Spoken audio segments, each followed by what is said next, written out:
Hello dears, Natalie Locke here, and here's another video. But this video is not a vlog because in my last vlog, shown here, oh no, in my last vlog shown here, week 18, I said, I think I'm gonna switch my vlogs to monthly, but I am still gonna upload a video every Tuesday for you, following something. And this week, it's the takeaway tag that I was tagged on long ago by the right mama, and I'm finally getting around to it. Sorry, been busy. If you've been following me, you know I've been traveling for work. It happens.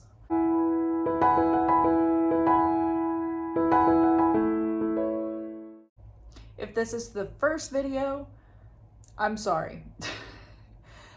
I am definitely a workaholic. I am definitely a mom, and I'm definitely a writer, and those are definitely synonyms of each other at times.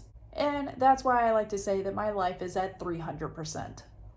Why not? The takeaway tags. This started with the Right Mama original video here, as well as in the description, because I'm trying to cover my bases. I will also have listed the questions in the description. Pretty much just copy and pasted from the Right Mama's video. And because the Right Mama is a difficult thing to say, I'm just calling her by her name, Jenni. We're gonna go with Jenni. We got 3 parts for this takeaway tag. Now, I wrote down the questions, and I read the questions, and I thought about my answers, but I did not write down my answers. So whatever I spit out, that's what's going down. I'll edit later, so you might see some editing. First question in the writing category. The writing category is first. There is 4 questions in there. What kind of creative work did you do in 2020, and how did you feel about the end result? I actually started writing in 2020. It started in May for me. I just missed April Camp Nano thing, and I was able to write my first manuscript in less than 5 weeks, like less than a month, whatever the time frame is. It ended up being 67,000 words, maybe 68,000. And through editing, I've been able to take down words and bring up words, and I'm at like 70-something thousand. I now have that book with a sensitivity reader, actually 2 of them, who are specialized in the field of study that I am not, that I depict in the story, which is therapy, or a therapist, psychologist. So I'm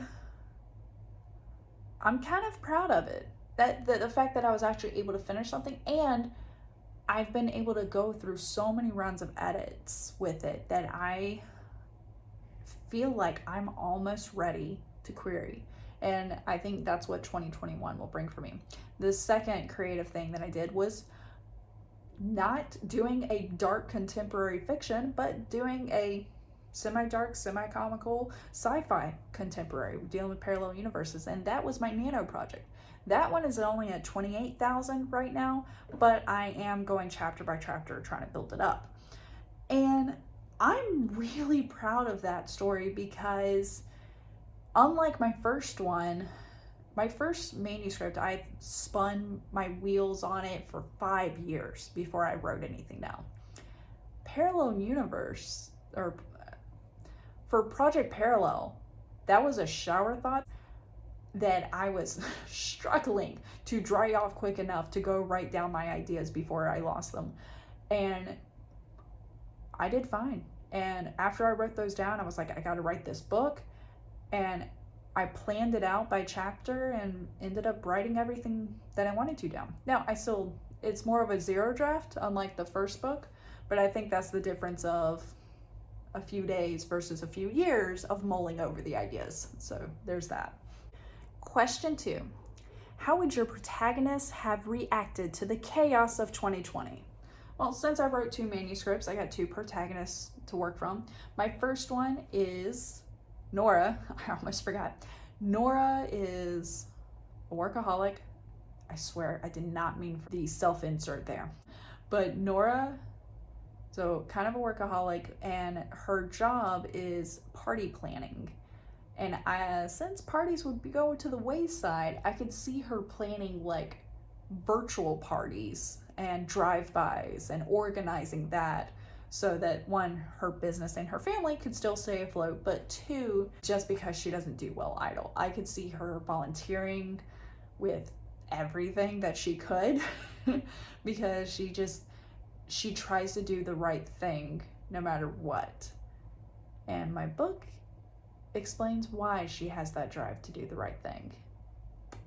I'll let you read it one day and find out. My other character, Judy, short for Judith. Judy is a little laissez-faire. I think Judy would probably hang out at home with friends, not wear a mask around her friends, and binge watch everything, as well as she would probably work from home, but she wouldn't be chained to her desk while she's working. She'd be on the couch most of the time and getting all her food delivered, and she might have been gaining 15, 20 or so pounds during quarantine, because who does she have to impress? Nobody. Question 3. What is a positive writing lesson you will take with you into 2021? I think a positive writing lesson that I learned, but I still have to talk myself through, is when I'm editing and I find a lot of issues with my work, I need to not beat myself up about it, because editing my work is not a reflection of how bad of a writer I was when I wrote it, but how good of a writer that I am now for catching these mistakes and able to fix them. So that's kind of the positive, or twist a negative into a positive, that I want to continue, not just in 2021, but throughout my writing career. Number 4, the last question in the writing section. Share a favorite quote you wrote or read this year. Ooh, hold on. So if I had my first manuscript with me, I'd be able to find any areas that I wrote a heart around of lines that I wanted to make sure I kept. But since I don't have that with me physically, I'm looking at a picture I posted on Instagram from a while back, and I know I have other lines that I like, but this one works well. The full little paragraph is, my character is crying. She looks up to see the tissue box right in front of her on the table, the coffee table, as she's crying profusely, and she sees the tissues. And here's the line that I loved. Bless my therapist and the womb she came from. I just like this because it has that little pizzazz, sassy, it has je ne sais quoi. I don't know. But it just kind of, I don't know, maybe it speaks to the southern side of me where it having a kindness of crying and someone just not even saying anything, just scooting the tissues closer. I kind of like that when that came up. I think also that stood out to me, the comment that I posted with that picture on Instagram was, I said, show yourself some love through all the strike-throughs and rewrites. And it kind of sticks true of, when you're editing, make sure you give yourself props when you did something good, where you like what you wrote, you like it really still has oomph behind it, you know? I give yourself props. So put hearts or parentheses of like, this is great, around those lines, and then edit everything else, but also make sure that you're highlighting the good parts of your writing. Okay, just throwing that out. Now we're in the next section. The next section is the YouTube/Authortube section. There is 3 questions in that section. Let's get started. Question 1. Something or things you did on your channel in 2020 that you are really proud of. Well, I started my channel, and through my channel, what I'm kind of proud of is actually what's happened off my channel.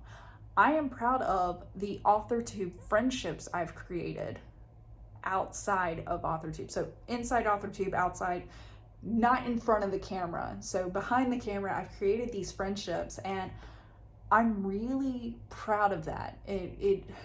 Because writing sometimes can be very isolating, And I definitely felt that in my first manuscript while I was still learning about Authortube. But once I started my Authortube channel in July, maybe July 23rd, I don't know, of 2020, and then started talking to people and doing, and then I got enough confidence to do live streams and such. I really am proud of the connections. And you know, I joined because I felt like there wasn't many people that were parents on Authortube. And then I got to see the parent side of Authortube. And then I also felt that there wasn't many people with full-time jobs like I do on Authortube. And then I got to meet the people with full-time jobs. There's been that validation of this is not just a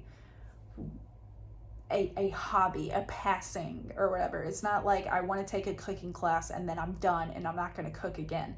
It's not that.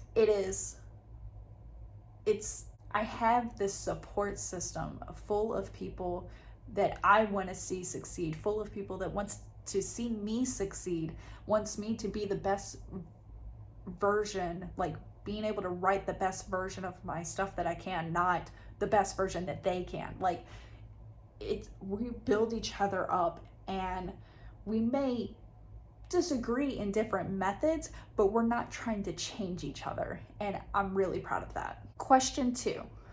In what ways did you and your channel grow in 2020? Other than actually starting it and the numbers going up of subscribers, I was going through like things that I've learned through editing, through this process of manuscript, and like my top 10 mistakes. I'll put that right here. I'm gonna be putting a lot in the cards, but I'm really proud of that video because it was vulnerable to say, hey, I screwed up these 10 different ways and more, but then also to learn from it as well.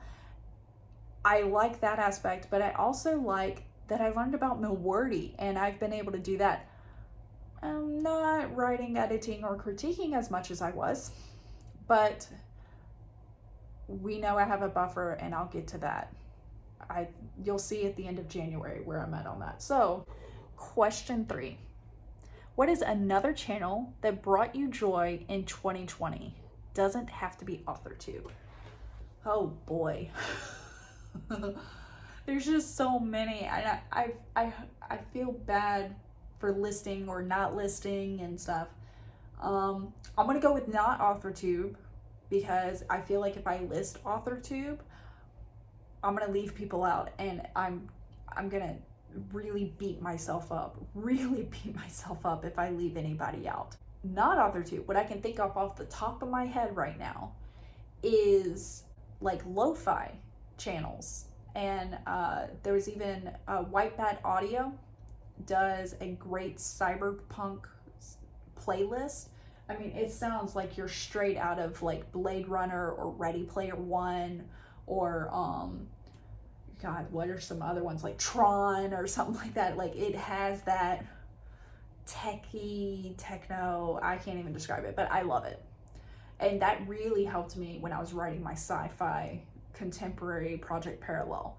So that was kind of cool. And then of course, I mean, YouTube's been great as I'm trying to learn Scrivener or learn Excel again. Even I don't want to call out specific channels like I said, but just anybody that's posted videos of how to in writing and stuff, of show versus tell, of like world building, of marketing your book, and just all these different aspects that I had no clue about when I started into this. I was just putting my ideas on electronic paper, and I've even had people be so nice. Like, even Discord has been great. People are so nice. But I will give that, even in my critiquing circles, even the nice people will give me the constructive criticism of, oh honey, you don't know what you're talking about. So it's not just fluff. I will say that. Back to the question. The channels that I've gone into is White Bat Audio and lo-fi music channels to play in the background. Even timers have definitely helped me, and I've linked timers in my channel before too. So I'm gonna leave it at that. Now we're getting into the personal side. 3 questions here. Question 1. What new hobbies or interests came out in 2021?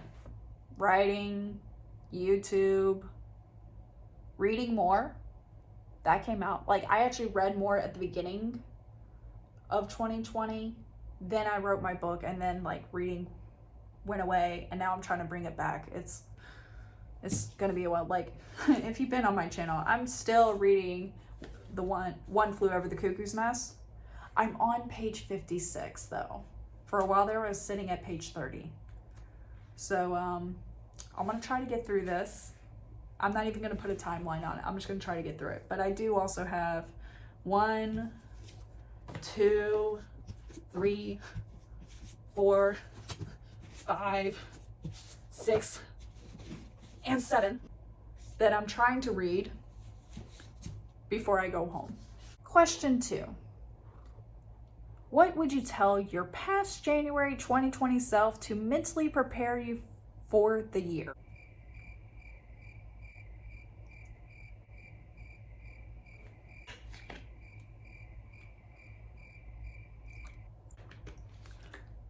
Yeah, I got nothing. I got no freaking clue. Maybe I'll just say that, be like, it's okay to not have a clue. There we go. It's okay. Question 3, the final question. What 3 positive words can you focus on come 2021? All right, so I'm gonna cheat a little and have hyphen words here. Self-care comes to mind first. Family, it's number 2.